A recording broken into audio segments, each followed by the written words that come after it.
সেই সূরাটি হচ্ছে এক নজরে কোরআনে ডক্টর মিজানুর রহমান যে বইটি লিখেছেন সেখান থেকে সূরা আল মাআরিজ। তো সূরা আল মাআরিজের যে এক নজরে কোরআনে যেভাবে বর্ণনা করা হয়েছে তো চলুন আমরা দেখি কিভাবে বর্ণনা করা হয়েছে। তো এক নজরে কোরআনের সূরা মাআরিজ তারতিব বিল নুজুল অর্থাৎ নাজিলের ধারাবাহিকতা তথা কোন সূরার পর নাজিল হয়েছে তা বিবেচনা এটি ৭৯তম সূরা। এর আগের সূরা হচ্ছে হাক্কাহ এবং পরের সূরা হচ্ছে নাবা। তারতিব ফিল মুসাক অর্থাৎ বর্তমান কোরআন মজিদের বিন্যাস অনুযায়ী এটি ৭০ নম্বর সূরা। এর আগের সূরা হচ্ছে হাক্কাহ, পরে হচ্ছে সূরা নূহ। তো এক নজরে কোরআনে সূরা মাআরিজ মাক্কি যুগের মাঝামাঝিতে নাজিল হয়েছিল, তাই এটি হচ্ছে মাক্কি সূরা। আর এই সূরা হচ্ছে ৭০ নম্বর সূরা। আর এইখানে আয়াত রয়েছে ৪৪টি। তো এই সূরার যে নামের যে রহস্য, মাআরিজ শব্দটি মিরাজ শব্দের বহুবচন, যার অর্থ সিঁড়ি, উপরে ওঠার পথ। সূরার ৩ নম্বর আয়াতে এই শব্দটি এসেছে, সেখান থেকে এই সূরার নাম হয়েছে মাআরিজ। মেজর থিম দুনিয়া ও পরকালের সময়ের মধ্যে তুলনা, কিয়ামতের দিন বন্ধুত্বের অসারতা, যে কোনো মূল্যে জাহান্নাম থেকে বাঁচার চেষ্টা। তো এক নজরে কোরআনে সূরা মাআরিজ সূরার শুরু এবং শেষের যে সম্পর্ক, সূরাটি শুরু করা হয়েছে কিয়ামতের দিন কাফেরদেরকে কঠিন শাস্তি দেওয়ার হুঁশিয়ারি দিয়ে। সূরার শেষেও এসেছে এই একই বিষয়ের আলোচনা। এদের দৃষ্টি থাকবে অবনত, এদেরকে আচ্ছন্ন করে রাখবে এক মহা অপমান। সেই দিনের ওয়াদাই তাদেরকে বারবার দেয়া হচ্ছে। অন্য সূরার সাথে যে সম্পর্ক, সূরা মাআরিজ হলো সূরা হাক্কার পরিপূরক সূরা, অর্থাৎ সূরা হাক্কাহ কিয়ামত দিবস ও জাহান্নামের যে আলোচনা এসেছে তা এই সূরায় এসে শেষ হয়েছে। সূরার যে শানে নুজুল রয়েছে, সূরা মাআরিজ এমন পরিবেশে নাজিল হয়েছে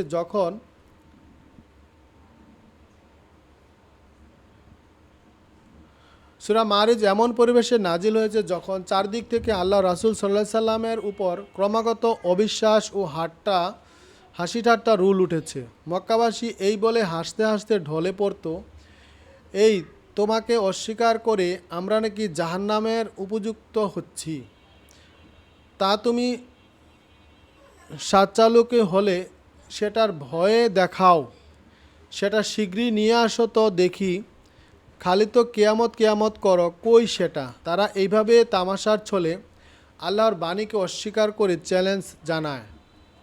আর তাদের এই দুঃসাহসিক চ্যালেঞ্জের জবাব দিতে এই সূরাটি নাজিল করা হয়েছে।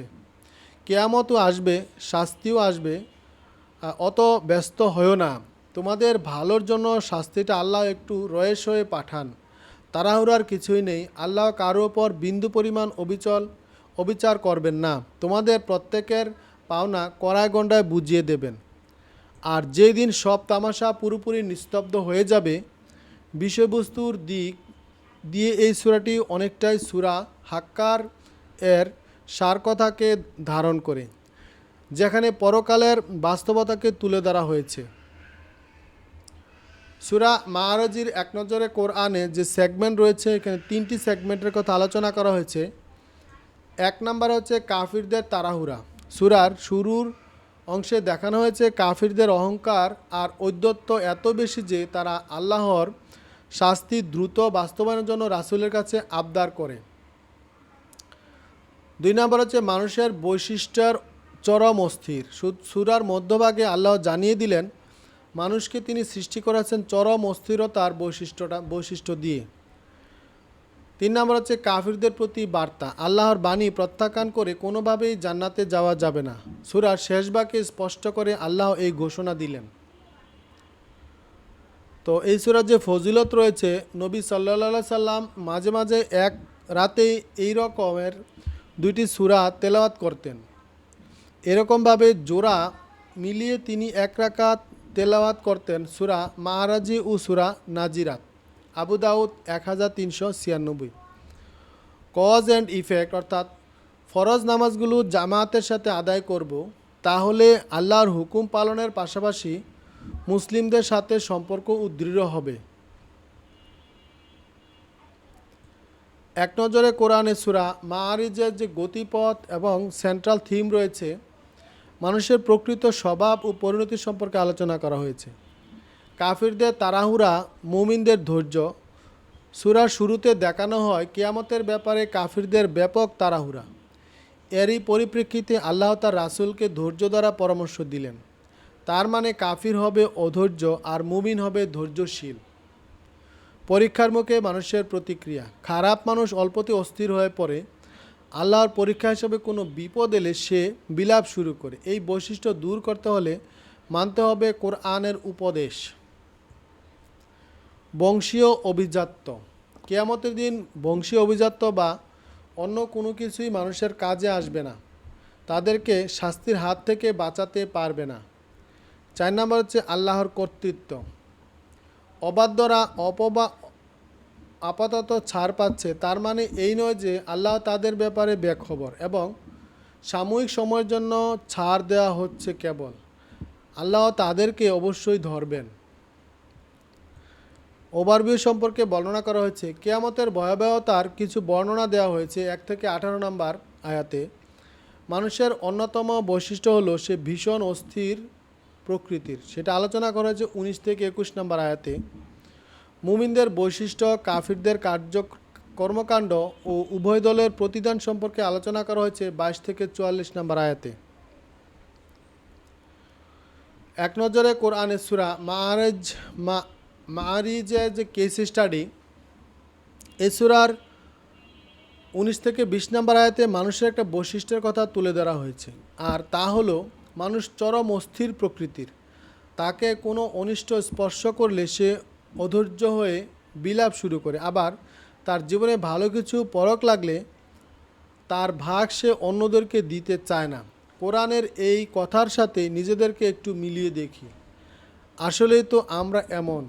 রাজ্যের পেরেশানি আমাদের ওপর ভর করে থাকে। একটুখানি অভাবের মধ্যে পড়েছেন, এমনকি হাহুতাশ শুরু।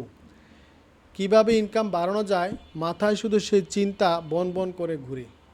সেটা হালাল না হারাম তা বিবেচনার সময় নেই। সামান্য বিপদে পড়লেই মানুষ পুরো বেসামাল হয়ে যায়। কোরআনে মানুষের এই স্বভাবের নিন্দা করা হয়েছে। সেই সাথে এখান থেকে বেরিয়ে আসার পথ কোরআনই আমাদেরকে দেখিয়ে দিয়েছেন।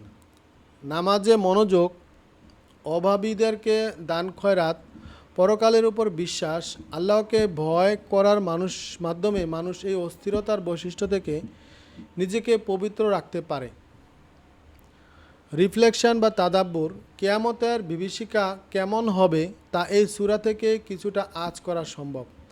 সূরার 10 থেকে 14 নম্বর আয়াতে আল্লাহ বলেছেন, এক অন্তরঙ্গ বন্ধু আরেক অন্তরঙ্গ বন্ধুকে কিছু জিজ্ঞেস করবে না, অথচ তাদেরকে রাখা হবে পরস্পর দৃষ্টিসীমার মধ্যে।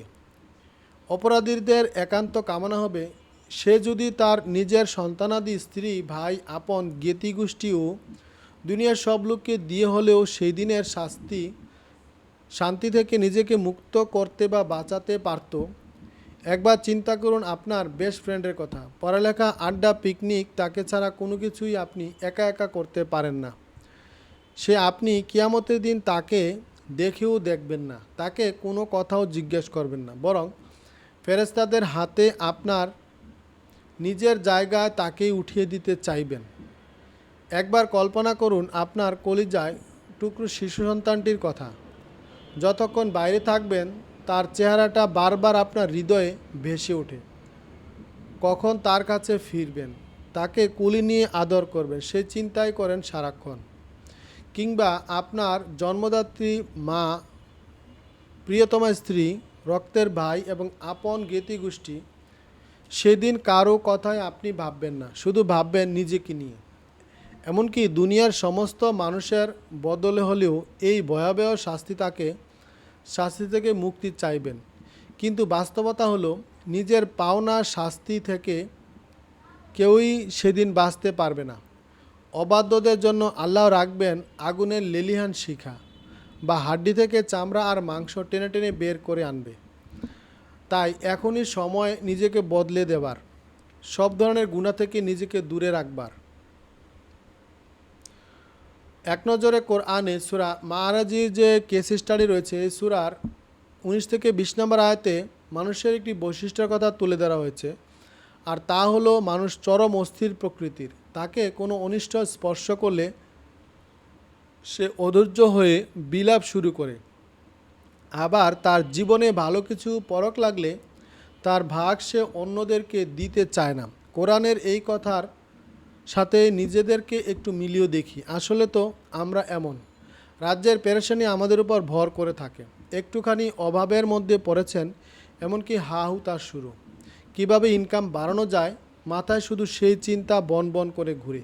সেটা হালাল না হারাম তা বিবেচনা করার সময় নেই। সামান্য বিপদে পড়লে মানুষ পুরো বেসামাল হয়ে যায়। কোরআনে মানুষের এই স্বভাবের নিন্দা করা হয়েছে। সেই সাথে এখান থেকে বেরিয়ে আসার পথ কোরআনই আমাদেরকে দেখিয়ে দিয়েছে। নামাজে মনোযোগ, অভাবীদেরকে দান খয়রাত, পরকালের ওপর বিশ্বাস, আল্লাহকে ভয় করার মাধ্যমে মানুষের অস্থিরতার বৈশিষ্ট্য থেকে নিজেকে পবিত্র রাখতে পারে। রিফ্লেকশন বা তাদাব্বুর, কিয়ামতের বিভীষিকা কেমন হবে তা এই সূরা থেকে কিছুটা আঁচ করা সম্ভব। সূরার 10 থেকে 14 নম্বর আয়াতে আল্লাহ বলেন, এক অন্তরঙ্গ বন্ধু আরেক অন্তরঙ্গ বন্ধুকে কিছু জিজ্ঞেস করবেন, অথচ তাদেরকে রাখা হবে পরস্পরের দৃষ্টিসীমার মধ্যে।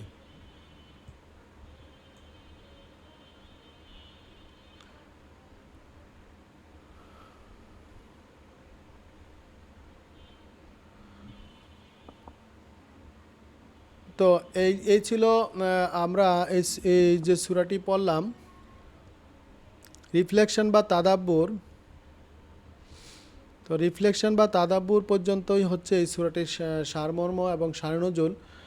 এরপরে আমরা আরও একটি সূরা পড়ব।